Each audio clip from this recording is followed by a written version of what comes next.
Alors, le métier du product management, c'est évidemment de faire les bons choix parmi toutes les fonctionnalités possibles que vous proposez la direction, les clients, les commerciaux, des personnes que vous allez rencontrer qui ne sont pas encore des clients. Et vous allez choisir certains éléments. Alors, on parlera un autre jour de la priorisation, mais c'est bien, choisir quelque chose, mais le problème c'est est-ce que ce choix, cette fonctionnalité va être une réussite. Alors ça peut être un produit, ça peut être un module, ça peut être une feature, ça peut donc être soit tout le produit, soit une partie du produit. Mais comment est-ce qu'on fait pour supprimer le risque? Donc ça c'est le boulot du product management. Et alors moi il y a une pratique que j'applique qui est assez inspirée de Marty Kagan, qui est un product manager assez connu, mais que j'ai un peu étendu. Marty Kagan, lui, définit quatre risques qui sont le risque de valeur, le risque d'usabilité, le risque de faisabilité et le risque d'alignement stratégique. Alors je vais m'expliquer plus concrètement parce que c'est vrai que ça peut paraître un peu théorique. Vous avez pensé à une fonctionnalité, vous la développez et personne l'achète. Pourquoi? Parce qu'elle n'apporte pas de valeur au client. Donc la première chose que vous devez faire, c'est être sûr que la fonctionnalité que vous allez développer apporte de la valeur au client. Concrètement, est-ce qu'il est prêt à payer pour ça? Et plus il est prêt à payer cher, plus il y a de la valeur derrière. Bon, c'est bien, vous savez que votre client est prêt à payer, donc vous développez la fonctionnalité. Le problème, c'est qu'en réalité, le client paye, mais il n'est pas content. Pourquoi? Parce qu'il y a l'aspect d'usabilité. Surtout en B2B, où il y a d'un côté le décideur-payeur, on va dire, et les utilisateurs. Les décideurs ont des besoins stratégiques. Donc vous allez définir avec eux quelles sont les valeurs qu'il faut ou les grands problèmes qu'il faut résoudre. Et après, les utilisateurs vont vous expliquer comment concrètement on va résoudre ce problème. Et donc, d'une entreprise à une autre, d'un client à un autre, d'un secteur d'activité à un autre, il y a différentes façons. Je vais donner un exemple. Vous faites, par exemple, je sais pas, on vous dit, tiens, j'ai besoin d'avoir des cotations pour des articles en temps réel ou des devis en temps réel. Vous faites un site web. Le problème, c'est que les commerciaux dans ces équipes-là sont toujours en mobilité. C'est pas adapté, il aurait fallu une application mobile. Ça peut être aussi des problèmes de design. Je vous donne un autre exemple. Vous voulez comparer entre 2 mois des bulletins de salaire. Est-ce qu'il vaut mieux avoir les deux bulletins de salaire les uns à côté des autres avec comparaison des lignes où il y a des différences ou est-ce qu'il faut simplement avoir le delta, c'est-à-dire les lignes où il y a des différences?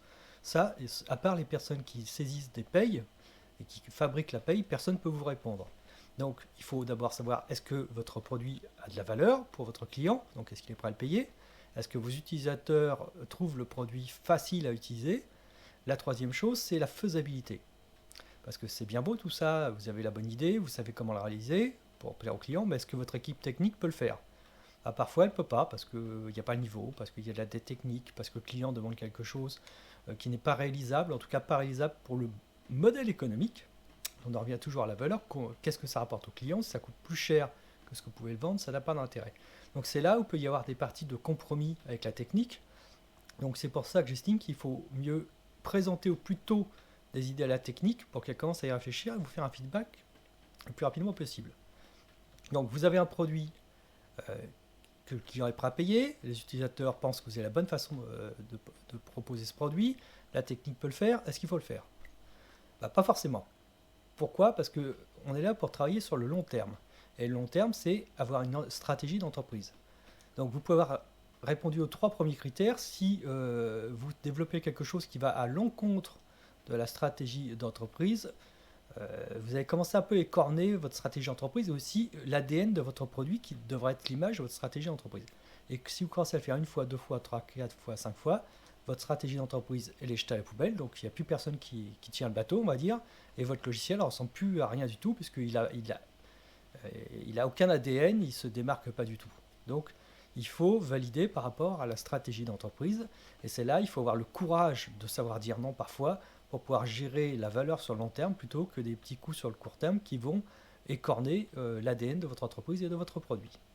Ça, ce sont les quatre risques que définit Marty Kagan. Moi, je rajouterais deux. Le premier, c'est le risque légal. Par exemple, j'ai travaillé dans la paye, dans les ERP, dans la sécurité informatique. L'aspect légal est prégnant et toujours important. En paye, pour vous donner un exemple, dans un pôle produit, j'avais 2 juristes à plein temps. Pour le produit, hein, pas des juristes d'entreprise, des juristes pour le produit. Et lorsqu'il y a eu des fusions, on est monté à 4 juristes. Parce que la paye en France est la plus compliquée au monde. Donc, pour pas mal de domaines, si on prend le e-commerce par exemple, actuellement il y a un grand sujet, enfin c'est même un peu dépassé maintenant, c'est le paiement plusieurs fois, ce qu'on appelle dans le jargon le paiement fractionné. Bon bah on peut pas faire tout et n'importe quoi par rapport à ça, donc il vaut mieux avoir quand même des éléments par rapport au juridique.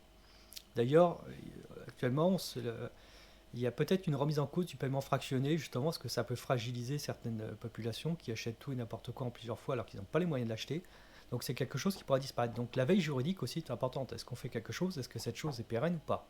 Et la dernière, pour moi, le dernier risque, après ça dépend aussi des domaines d'activité, il y a peut-être d'autres, hein, c'est l'image de marque.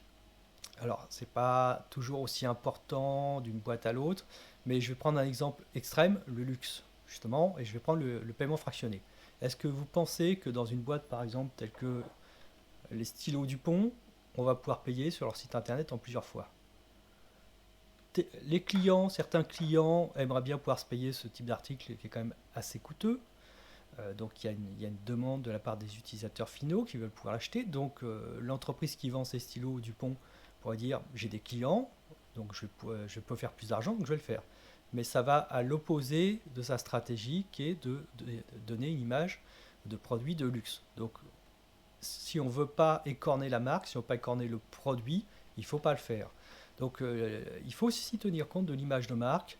Est-ce que c'est en accord avec nos valeurs?